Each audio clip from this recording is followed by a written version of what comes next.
Hey there, today we're talking about something that I hear from women all the time. Claudia, I'm eating healthy, so why am I still gaining weight? And listen, I get the frustration, I really do, because a lot of women over 40 are actually trying really, really hard. You're eating salads, you're drinking smoothies, you're buying the healthier snacks. Maybe you've cut carbs, alcohol, or sugar, and you've even tried fasting, and yet your body feels puffier, your clothes feel differently, you feel inflamed and downright frustrated. So if that sounds familiar, keep listening. But first, I do want to share something. I'm not somebody who is naturally thin. I have to work pretty damn hard to maintain a healthy weight and stay fairly lean. So please don't think that it's easy for me, because I assure you it's not. I will share more about that in future episodes, but today I really want to focus on you because I see how hard it is and I really feel for you. When you don't feel good in your body, everything is impacted. Your social life, your confidence, how you dress and present yourself to the world, even your relationships and sex life. You can feel really self-conscious, not want to go out anywhere, not want to dress up. Every time you look in the mirror, you just want to cry. And it can really consume you. Trust me, I have been there. So I do hope that today's episode gives you some food for thought. So when we think of healthy foods, that doesn't necessarily mean that they're supporting your goals in midlife. That is an important distinction that I want you to understand as you listen to today's episode, because what worked in your 30s will not work the same in your 40s and beyond.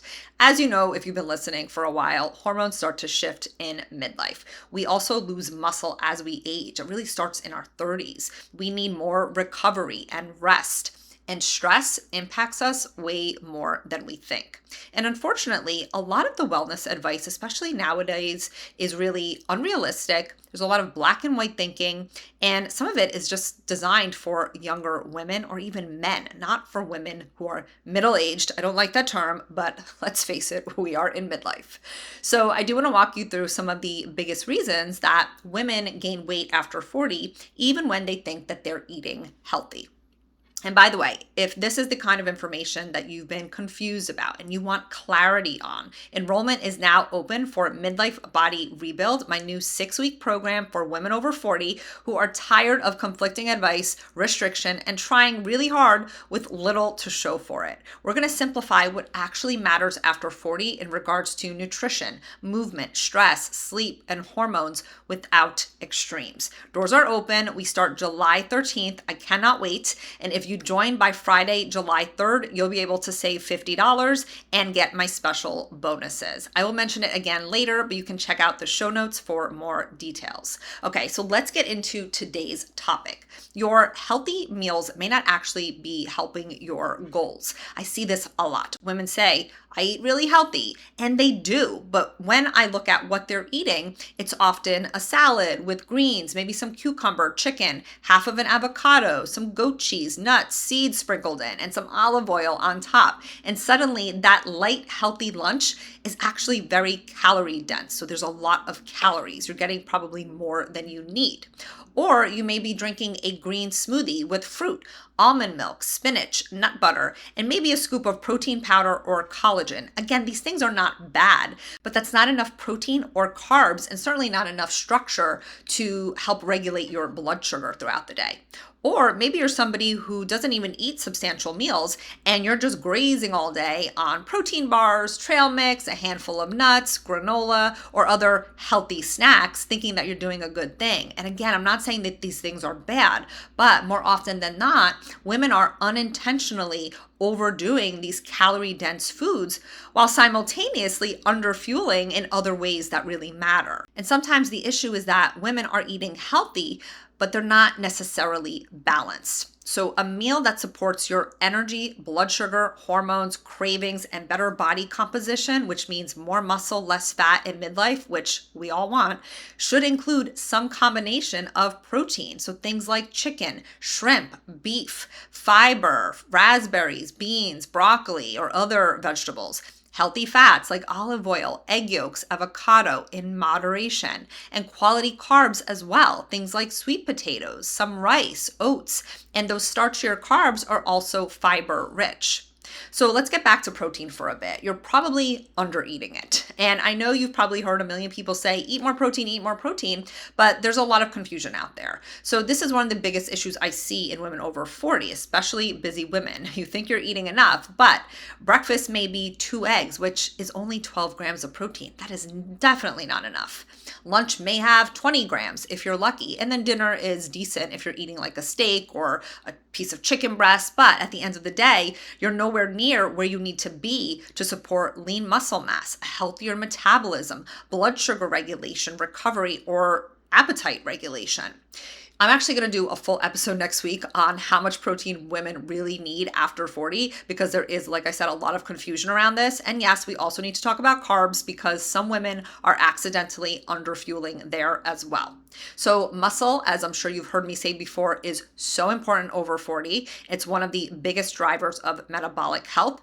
And protein is what helps to grow that. It supports blood sugar, strength, mobility, body composition, energy, and healthy aging. You want to be somebody who doesn't need to walk around with a cane or a walker, right? I know I sure don't want to be that person. I mean, look around. How many people in your life over the age of 60 are actually thriving, can take care of themselves, are lean, and don't experience pain? My guess is not that many. This is one of the reasons I'm such a fan of strength training in midlife.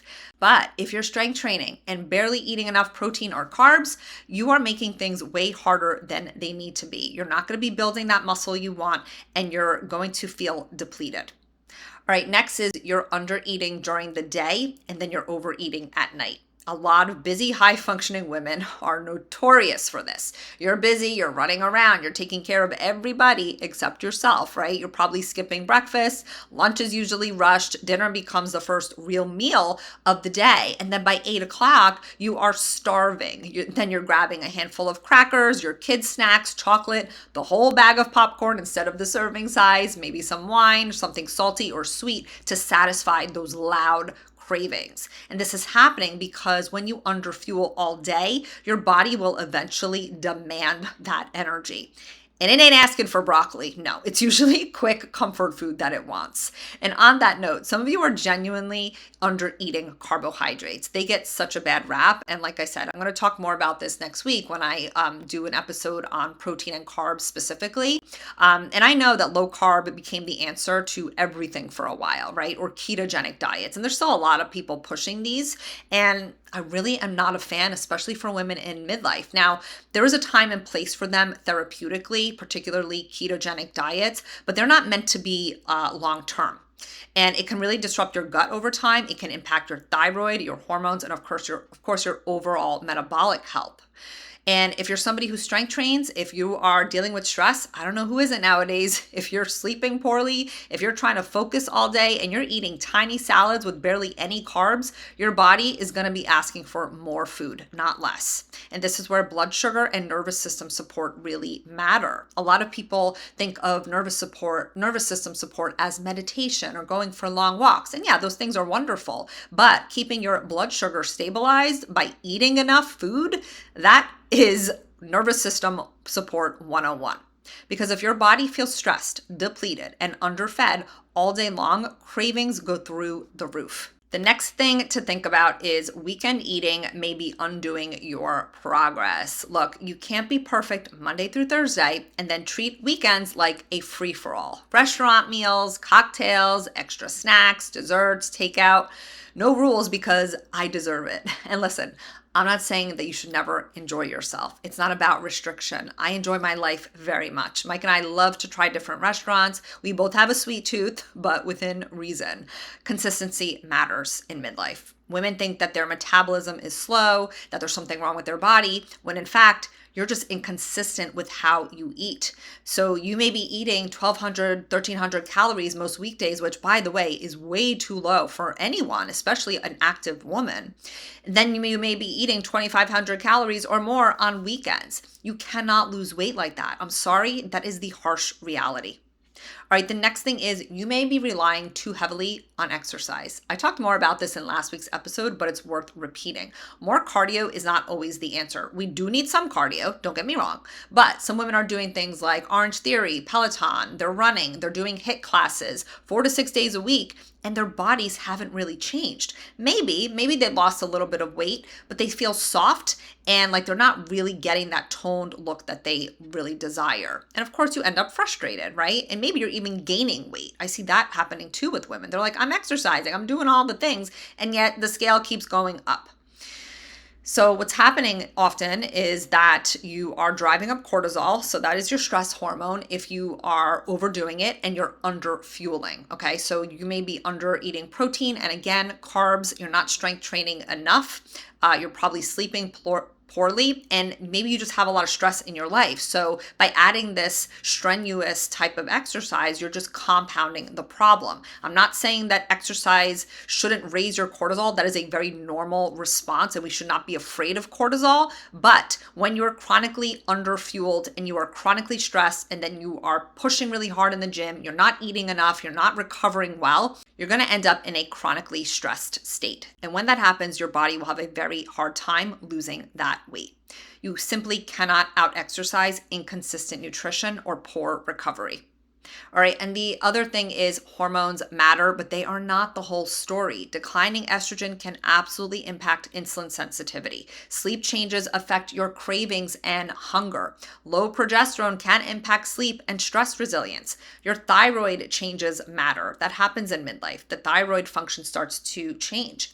So HRT or thyroid medication may be a really important conversation to have. But here's where I want you to be careful. Don't make hormones the only story, because more often than not, I see women waiting for the perfect hormone protocol or HRT regimen while ignoring the basics like protein and fiber, strength training and walking consistently, eating enough consistently, managing stress more effectively, prioritizing sleep and rest, and hydrating throughout the day, not just relying on coffee or soda or iced tea, but drinking quality filtered water every day.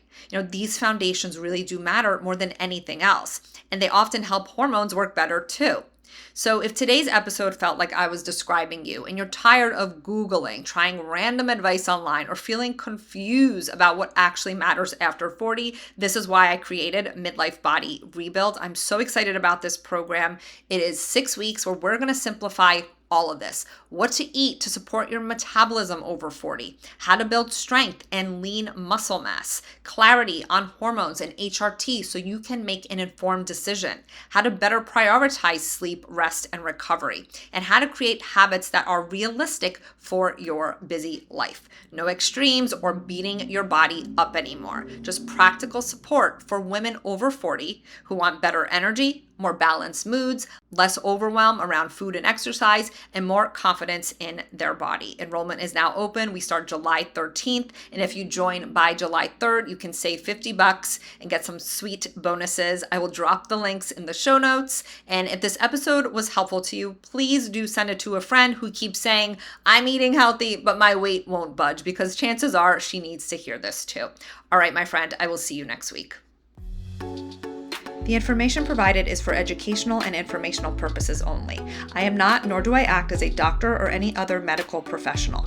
I am not providing healthcare, medical services, or attempting to diagnose, treat, prevent, or cure any physical, mental, or emotional disease or condition. The information shared is not intended to be a substitute for the professional medical advice provided by your own medical or mental health provider.